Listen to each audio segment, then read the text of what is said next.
नमस्कार दोस्तों, स्वागत है आपका अपने YouTube चैनल वॉइस थेरेपी में। आज की हमारी कहानी पारिवारिक मूल्यों पर आधारित है। पूजा ऑफिस जाने के लिए तैयार हो रही थी, तभी उसके मोबाइल पर फ़ोन आता है।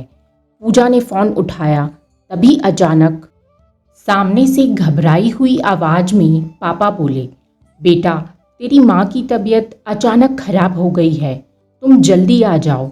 पूजा बोली, हाँ पापा, आप चिंता मत करो, मैं जल्दी आती हूँ। पूजा भी घबरा गई। फिर वह अपनी सास के पास गई और बोली, मम्मी जी, मेरी माँ की तबीयत अचानक से बहुत खराब हो गई है। पापा का फ़ोन आया था, मैं 2-4 दिन के लिए मायके जाना चाहती हूँ। अमन से पूछ लिया, क्या कहा उसने? यमुना जी ने पूछा। उन्हें नहीं बताया है, वह अभी सो रहे हैं, जब उठेंगे तब बता दूंगी, पूजा ने कहा। क्या बताना है मुझे? अमन कमरे से बाहर निकलकर अपनी माँ की बगल में बैठते हुए बोला, अरे बताना क्या है? वही मायके जाने का बहाना, माँ की तबीयत खराब है, यमुना जी बोली। नहीं नहीं, बहाना नहीं है, माँ की तबीयत सच में खराब है। पापा ने फ़ोन किया था, पूजा बोली। वह तो हर समय उन लोगों को कुछ ना कुछ होता ही रहता है। अब उम्र हो गई है, बुढ़ापे का समय है, तो कुछ ना कुछ होगा ही।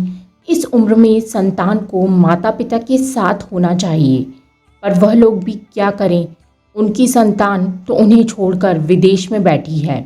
यमुना जी पूजा को सुनाते हुए बोली, भैया सिर्फ कुछ साल के लिए ही गए हैं, 4 साल पूरे हो गए हैं, 1 साल बाद वापस यहाँ आ जाएंगे, पूजा ने कहा। तब तक तुम लगी रहो, शादी हुए 3 साल हो गए हैं, पर तुम्हारा ध्यान तो वहीं लगा रहता है, यहाँ का तो कुछ ख्याल ही नहीं है। शाम को अमन के साथ चली जाना और मिलकर आ जाना, यमुना जी बोली। हाँ यह ठीक है, अभी ऑफिस जाते हैं, शाम को चलेंगे, अमन ने सहमति जताई।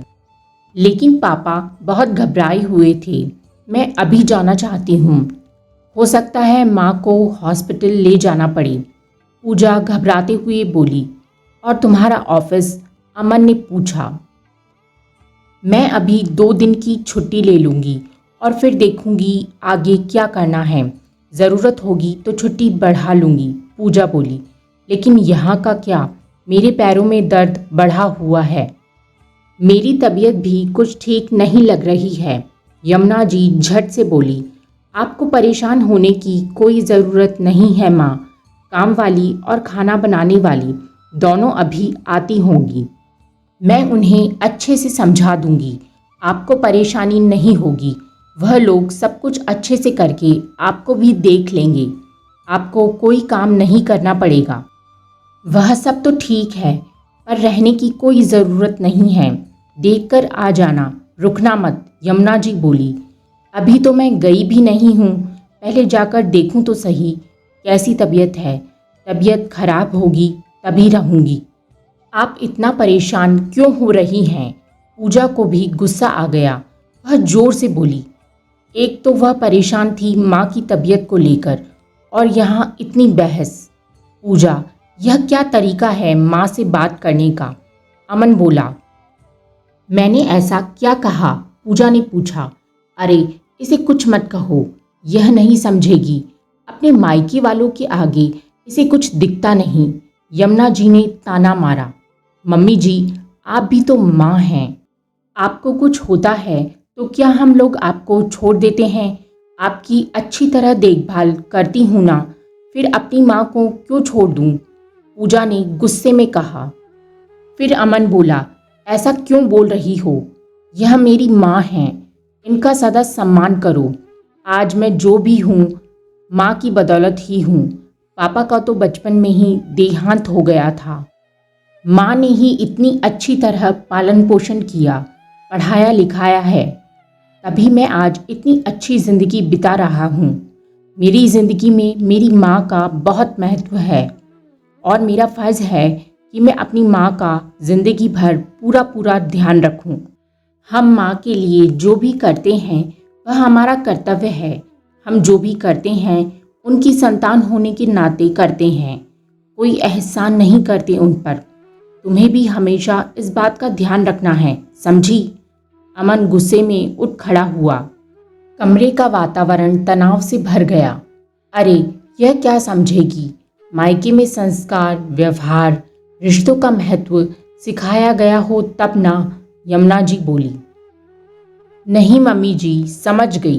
पहले मैं दुविधा में थी, पर आप लोगों की बातें सुनकर मैं माँ का महत्व और संतान का माता पिता के प्रति जो फर्ज है उसे बहुत अच्छी तरह समझ गई। पूजा एकदम शांत स्वर में बोली।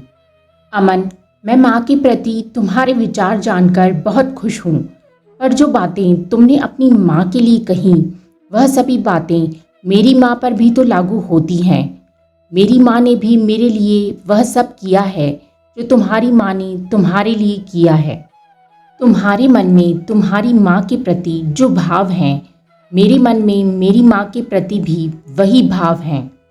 तुम्हारी माँ मेरी माँ में फ़र्क क्या है? माँ तो माँ होती है, तुम्हारी हो या मेरी, फिर उनके प्रति फ़र्ज निभाने में भेदभाव कैसा? कमरे में सन्नाटा छा गया। तीनों चुप हो गए।